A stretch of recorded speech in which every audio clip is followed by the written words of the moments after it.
नमस्कार, जय जोहार। साथियों, जागो पंच में आप सभी का हार्दिक स्वागत, अभिनंदन।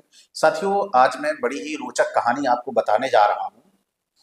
ये आपके अंधविश्वास और पाखंड को नेस्तनाबूद करने का काम करेगी।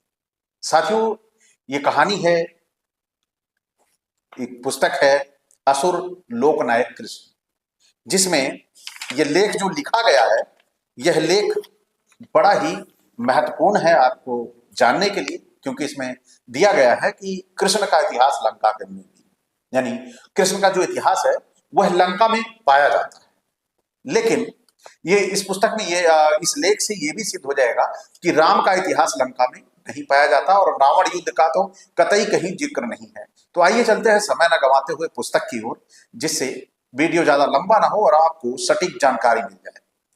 कृष्ण चरित्र में अनेक चरित्रों का समावेश मिलता है। इससे यह प्रमाणित होता है कृष्ण एक ऐतिहासिक और वास्तविक चरित्र है।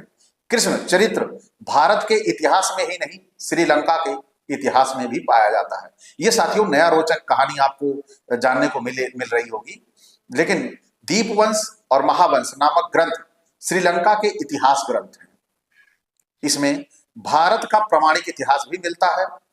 सिंघल या लंका का नाम लेते ही राम और रावण की कथा की याद आती है। सिंघल इतिहास में कहीं राम रावण का की कथा का उल्लेख नहीं है। उल्लेख है या नहीं है? उत्तर है नहीं है। सिंघल में विजय के पहुंचने से पहले यहां यक्षों की आबादी थी।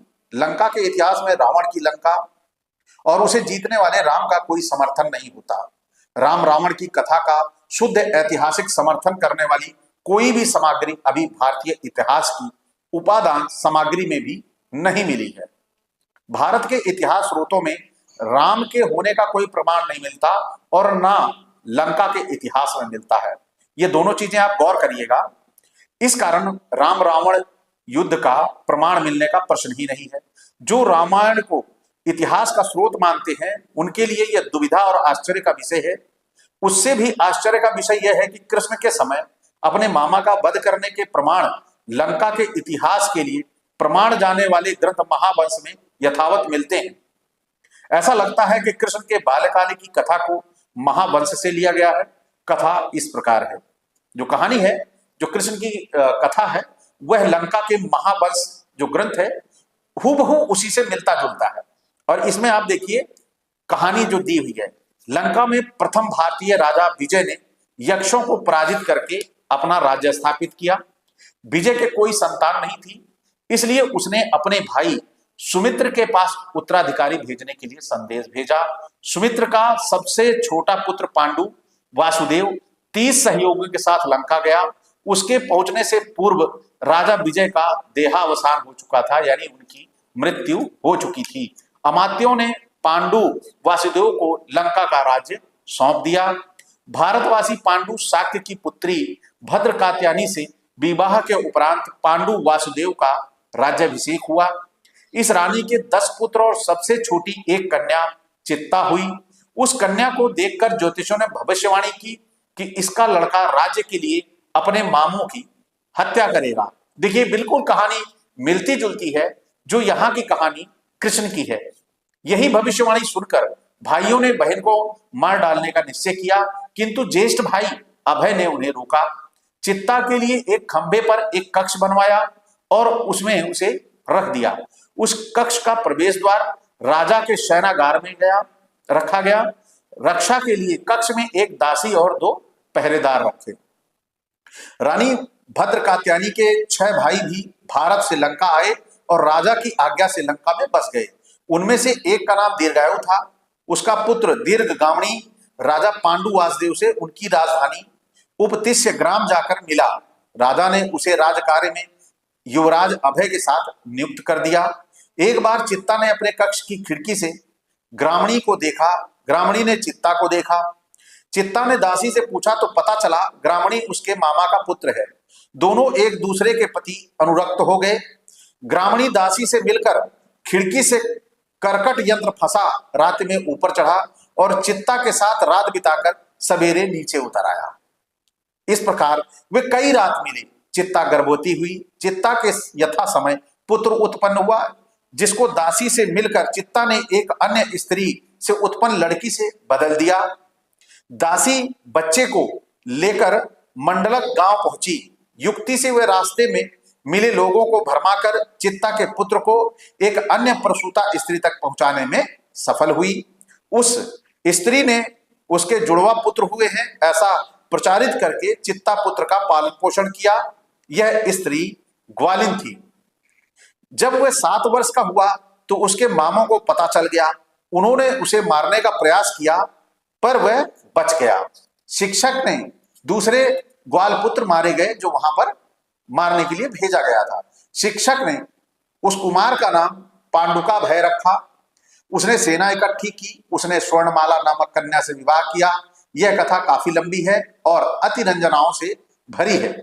इसका सारांश यह है कि पांडुका भय ने युद्धों में अपने ज्येष्ठ मामा अभय को छोड़कर शेष 9 को मार डाला। इसने 37 वर्ष तक राज्य किया। अनुराधापुर इसी का बसाया हुआ है। उसके समय के स्थल सेनापति गुंबक, अभयवापी, कुंभंड देवालय है। नगर सुरक्षा के लिए नगर गुप्तिक परंपरा उसी ने चलाई। कृष्ण के जन्म और जीवन का विवरण महावंश से मिलता है। अभी आपने जो पीछे कहानी सुनी वो कहानी कृष्ण की कहानी से हूबहू मिलती है। केवल यहां पर थोड़े से टर्निंग पॉइंट दिए गए हैं कि कहीं वही कहानी ना समझ ली जाए, इसलिए यहां पे थोड़ा घुमा दिया गया, लेकिन कहानी बिल्कुल वही है। और आपको यह प्रतीत हो रहा होगा कि वो पीछे की कहानी जो मैंने अभी सुनाई वो कृष्ण की ही कहानी है, केवल थोड़ा सा अंतर है। तो लगता है कि वो कहानी वहीं से कॉपी की गई है। उसे देखकर ऐसा लगता है कि कृष्ण के विशद बहुआयामी चरित्र को गढ़ने में पांडु वासुदेव और पांडुका भय कथा से मदद ली गई है। पांडुका भय के चरित्र में जो अतिरंजित प्रसंग आए हैं वैसे ही प्रसंग कृष्ण के बाल्यकाल के साथ भी जुड़े हुए हैं। कृष्ण और पांडुका भय दोनों ही ग्वालों के घर में पले हैं। शिशु को ले जाते समय मार्ग में नदी पड़ने के प्रसंग, कंस द्वारा कृष्ण को मरवाने के प्रसंग मिलते जुलते हैं। मामाओं के मारने के प्रसंगों में एक रूपता है, बाद के प्रसंगों में एक रूपता समाप्त हो जाती है। पांडुका भय राजा हो जाता है, कृष्ण राजा नहीं बनते। यहां पे घुमा दिया है कहानी को, जिससे कहीं कल को यह ना लगे कि वो कहानी वहीं से उठा के लाई है। आगे डॉक्टर बाबा साहब अंबेडकर की मान्यता है कि कृष्ण और पांडवों की 2 अलग अलग कथाओं को बाद में जोड़ा गया है ताकि कृष्ण की कथा को व्यापक विस्तार दिया जा सके। महावंश में पांडु वासुदेव है। हो सकता है पांडव और कृष्ण की कथा की प्रेरणा उसी से ली गई हो। महावंश में पांडु शब्द भी आया है और वासुदेव भी। कृष्ण कथा में कंस आगे चलकर कृष्ण के हाथों मारा जाता है। इससे कृष्ण दानवों के शत्रु प्रमाणित होते हैं। कंस अपने पिता उग्रसेन को कैद खाने में डालकर राजा बनता है। इसका दोष दानव रक्त पर आए कि दानव का खून था इसलिए ऐसा किया, आर्य होता तो नहीं करता। इन दोनों कारणों को ध्यान में रखकर ब्राह्मण कथाकार ने बेचारी उग्रसेन की पत्नी पर अवैध संबंध रखने का लांछन लगाया है। इतिहासकार और कथाकारों का भी एक इतिहास होता है, उसे जाने बिना सत्य तक पहुंचा नहीं जा सकता। देववाणी से कंस को ज्ञात होता है कि उसकी बहन देवकी का 8वां पुत्र उसका नाश करेगा। वह देववाणी भी अजीब वाणी है, केवल ब्राह्मणी कथाओं को आगे बढ़ाने के लिए होती है। यदि कोई देववाणी होती तो अब भी होनी चाहिए, आज सारी देववाणियां बंद हैं। कंस देवकी के 6 पुत्रों को मार देता है। बलराम और कृष्ण को बचा लिया जाता है। कृष्ण गोकुल में नंद यशोदा के घर पलते हैं। कंस कृष्ण को मारने के लिए अनेक बार असुरों को भेजता है। कंस द्वारा बालक कृष्ण को मारने हेतु भेजी गई पूतना राक्षसी को कृष्ण मार देते हैं। इस तरह सकट रूप में आए असुर सकट को भी बालक कृष्ण नष्ट कर देते हैं। तृणावत राक्षस अर्जुन वृक्ष के रूप में खड़े 2 यक्षों को कृष्ण मार देते हैं। ये सब चमत्कार कृष्ण को अवतार बताने के लिए गढ़े गए हैं। कंस के कृष्ण को मारने के लिए प्रयासों से भयभीत होकर नंद गोकुल छोड़कर वृंदावन जा बसते हैं। यहां भी कंस द्वारा कृष्ण को मारने के लिए भेजे गए अरिष्ट, कंसेन, वृतासुर, बकासुर, अघासुर, भौमासुर और शंखासुर को बालक कृष्ण चमत्कारिक रूप से मार देते हैं। यहाँ कृष्ण कालिया नाग का दमन करते हैं।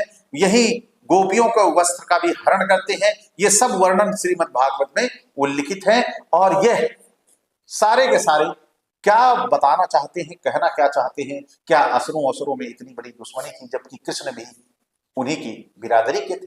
तो किस तरह से ये लड़ाने का काम दिखाया गया है कि क्या उसको भगवान बनाने के लिए कितनी बढ़िया तरीके से यहां से उठाकर ले जाके अपने पास प्लांट कर लिया है। बाकी और लोग ये नहीं समझ पाएंगे कि वास्तव में श्री कृष्ण की कहानी क्या है।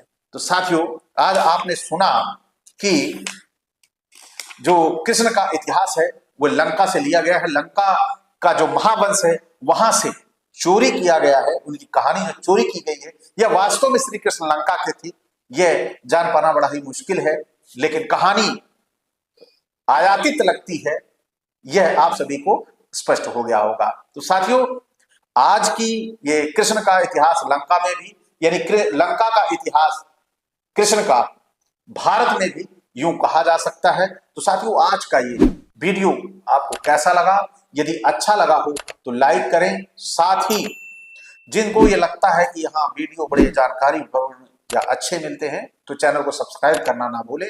साथ ही बेल आइकन की घंटी भी दबा लें, जिससे हमारे वीडियो का नोटिफिकेशन आप तक तुरंत से पहुंच जाए। इसी के साथ मैं विदा चाहूंगा। नमस्कार, जय जोहार।